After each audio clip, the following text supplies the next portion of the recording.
That's the story of, that's the glory of love. Ooh. Hey guys, so today's movie I'm going to be discussing is Orphan, First Kill, which is directed by William Brent Bell and is a prequel to the 2009 film Orphan. The first Orphan film was a surprise success back in the day. It did pretty well at the box office and with critics. It had one of the more memorable horror twists of recent years. If you haven't seen that film and have any intention of watching Orphan First Kill, then I highly advise you to watch Orphan first. Like, it's kind of essential that you do, and probably best for you not to watch this review. Don't worry, I'm not going to spoil anything about the new Orphan film in this review, but I kind of need to talk about the twist of the first Orphan film because that twist informs the plot of this prequel. So if you don't want that film spoiled, now's your time to leave, okay?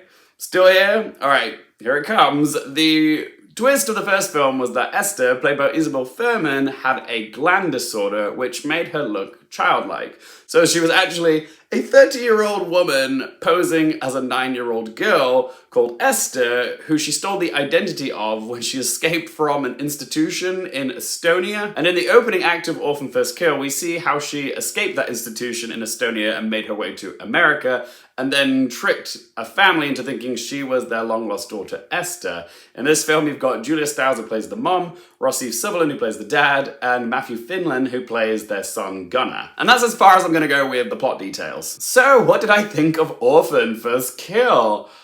I mean, it's not like anybody was really asking for an Orphan sequel or prequel, but we've got one, and honestly, this is one of those prequels that really didn't need to exist. Some films really don't need a prequel or sequel, and Orphan First Kill is a prime example of that. The film has its fun moments, but it lacks any of the mystery and suspense of the original. Because we already know what Esther's secret is going into this film, so what more does this prequel story have to offer? The sad truth is, very little. Oh, it answers that burning question I've always been asking myself. Where did Esther learn the "that's the glory of, that's the story of love" song? Oh, and this is why she likes to paint with invisible ink. Thank you! Is it enough to justify making an entire film around it? No. But I don't like to be one of those reviewers that just shits on a film just because it's objectively bad. Like, there is still some good stuff to praise in Orphan First Kill. Like, I'll give the writers credit for trying to mix it up a bit because the story is similar, but it's not a copy and paste job. I also think that director William Brent Bell deserves praise for his old school methods of making Isabelle Fuhrman look like a 9-year-old girl again. Isabelle Fuhrman was 12 years old when she shot the original Orphan, and she was 24 when she shot First Kill.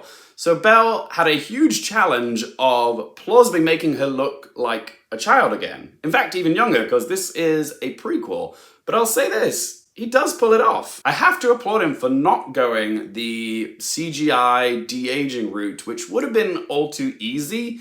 Instead, he opts for visual trickery with lighting, camera angles, blocking, and forced perspective. There is still some CGI here and there, but it's mostly used for refinement instead of creating a fully digital Esther. Me, I'm a big fan of the old school practical methods, whereas CGI can take you out of a film, especially when it's obvious CGI. But I really do respect William Brent Bell for going the extra mile practically. Also, Isabelle Fuhrman once again gives an incredible performance as Esther. Now that she's in her mid-20s and has actually had some life experience, she's managed to nuance more adult nuance into her performance. And yeah, she's chillingly creepy once again. Well done. And my last positive is that it does have its fun moments. Like, you are very much aware of what you're watching is ridiculous, but it is entertaining in some sense. And we have to remind ourselves that sometimes that's enough. If it entertains, then it's done something right. Now let's talk about the negatives. The big one being that the story really doesn't have enough justification for this film's existence. What made the first film so compelling was the reveal of the twist. The writers tried to do something to surprise the audience in this film. I won't say what it is, but It's very contrived. The more I think about it, the more questions I have, because it raises more questions than it gives answers. Like, they get points for attempting to take a risk, but I don't think this risk pays off. It's gotta make sense, and this is just ludicrous. It also has its fair share of plot holes.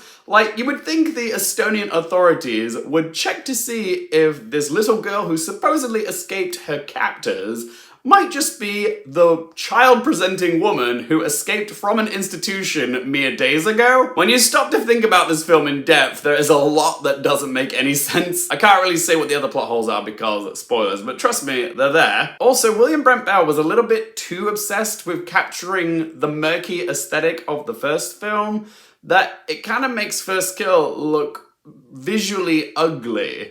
Like, a lot of the scenes have this weird Vaseline on the lens blur to them.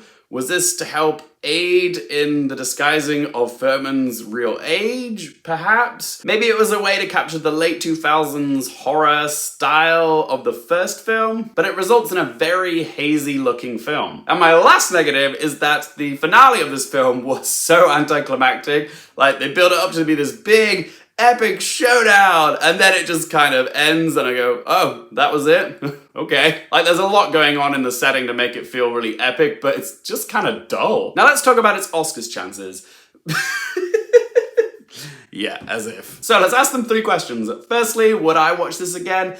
Nah. The first Orphan film, yes, but this film, nope. Second question, do I recommend it for you guys? I would say if you have any interest in checking it out, then do give it a watch. Like, it does have some moments where it's fun, and Isabelle Fuhrman's performance is great.